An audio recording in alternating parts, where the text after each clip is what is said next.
Media owners గమనించండి.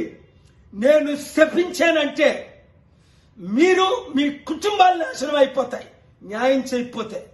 పనికిమాలందరికీ live coverage ఇస్తారా, report చేస్తారా, ఫ్రంట్ పేజ్ లో చూపిస్తారా? పేర్లు చెప్పను. దేవుడు మీ కుటుంబాన్ని సర్వనాశనం చేయకపోతే నా పేరు కేఏపాల్ కాదు. దేశం కొరకు వచ్చాను, రాష్ట్రం కొరకు వచ్చాను, ప్రజల కొరకు వచ్చాను. ఏ మీ కులంలో పుట్టలేదని నన్ను ఇలా చూస్తున్నారు? ఆ ప్యాకేజ్ టార్గెట్ ఇస్తా డే అండ్ నైట్ ఇస్తాడా? ఒక్క పని చేయని మోదీకి డే అండ్ నైట్ ఇస్తారా?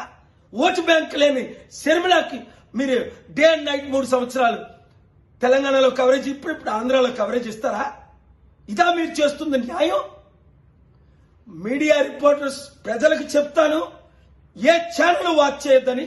అంతేకాకుండా ఓనర్లు ఎవరు, ఎలా సంపాదించారు డబ్బులు, పిల్లేసి మీ ఎంట పడతా. ఇప్పుడు మెగా కృష్ణారెడ్డికి ఎలాగైతే